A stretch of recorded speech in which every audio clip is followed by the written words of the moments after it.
Bismillahirrahmanirrahim. Assalamualaikum warahmatullahi wabarakatuh. Sahabat muslim yang dirahmati oleh Allah, kali ini pembahasan kita tentang keluarga muslim, yaitu menjaga kewarasan keluarga muslim. Jadi kenapa demikian?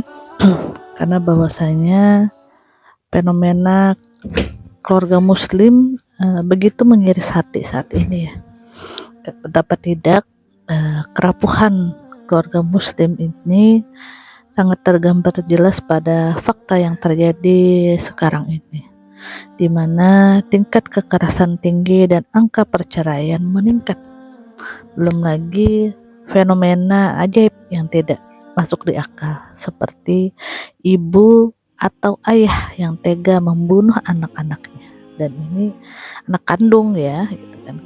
Kemudian kasus ayah yang melecehkan anaknya, bahkan menghamili anak kandungnya, atau istri yang membunuh suami atau sebaliknya. Dan yang baru-baru ini, di mana seorang ibu yang tega melakukan pelecehan kepada buah hatinya, kepada anaknya yang masih terhitung usia balita atau batita, dan itu sangat miris sekali gitu kan. Demikian pula yang terjadi pada generasi muda saat ini, di mana fenomena generasi strawberry atau mental yang biasa disebut dengan mental illness yang mencuat akhir-akhir ini menggambarkan betapa rapuhnya mental generasi hari ini. Hal ini sejalan dengan tingkat generasi muda yang seolah di luar nalar maksudnya, seperti melakukan aksi berbahaya hanya demi sebuah konten, bunuh diri karena hal yang sangat sederhana, melakukan tindakan kriminal, terjerumus kepada narkoba, juga pergaulan bebas, dan lain sebagainya. Dan semua permasalahan ini atau problematika ini memang akarnya adalah sebuah sistem yang saat ini, yaitu kapitalisme dan sekulerisme yang menjadi biang masalah. Kapitalisme rusak dan merusak, itulah sebutan yang paling tepat untuk sistem yang sedang mendominasi kehidupan manusia saat ini. Kapitalisme di mana sebuah ideologi yang menuhankan materi.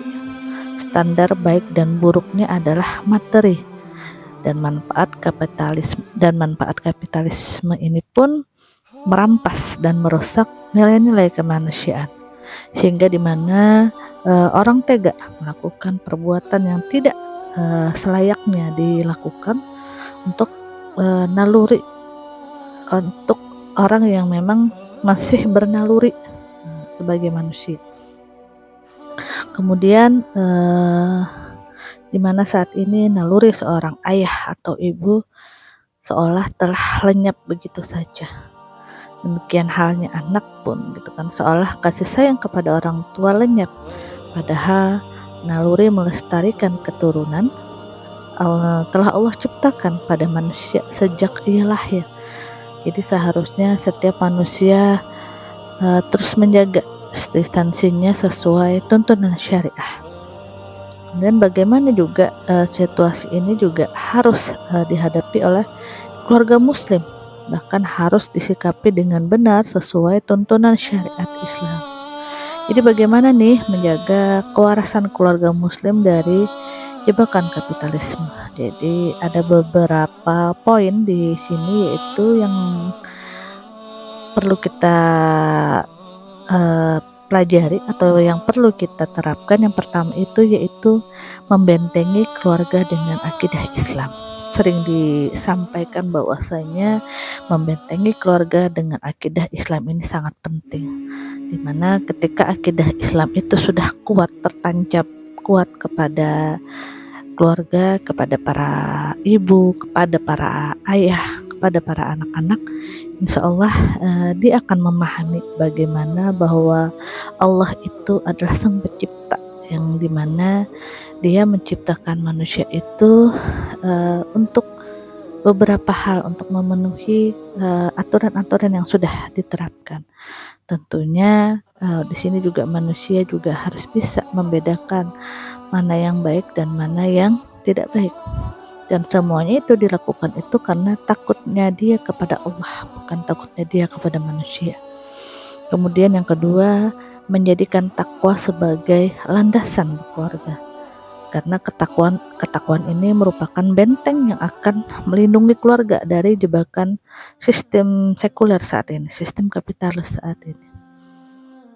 Bahkan dalam Quran surah At-Talaq ayat 4 yang artinya barang siapa yang bertakwa kepada Allah, niscaya dimudahkan urusannya.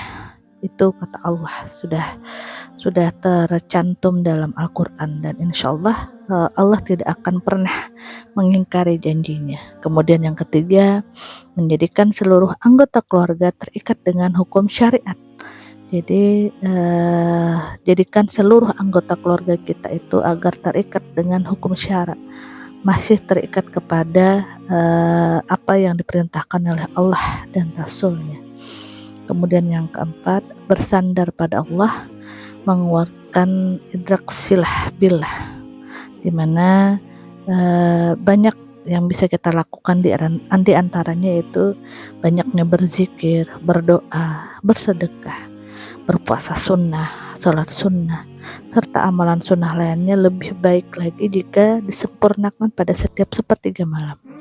Dalam tahajud kita curahkan seluruh perasaan atau permasalahan kita hanya kepada Allah. Kita akan mendapatkan pahala besar dari Allah, juga mendapatkan ketenangan. Kemudian yang kelima, menghindari majelis ilmu, bukan menghindari ya, astagfirullahaladzim.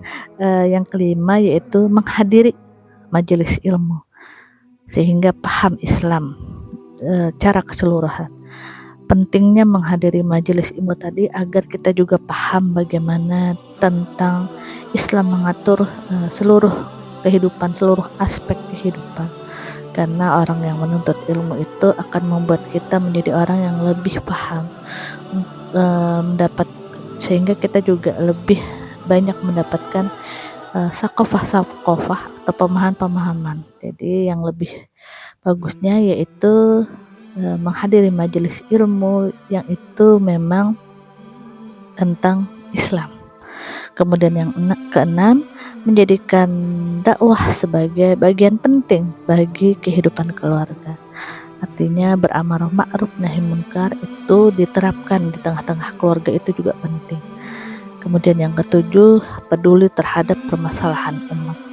Artinya kita ya tadi beramar ma'ruf nahi munkar dengan sekitar, dengan orang-orang yang ada di sekeliling kita terapkan kepada anak-anak kita juga, sehingga memang kita pun peduli dengan mereka. Artinya jangan acuh tak acuh, jangan cuek. Oleh karenanya keluarga muslim harus bersatu padu, bergandengan tangan dan melakukan bersama, sehingga perjuangan untuk menjadikan keluarga yang sakinah mawaddah warahmah itu akan mudah dicapai.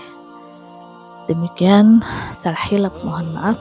Semoga bermanfaat. Assalamualaikum warahmatullahi wabarakatuh.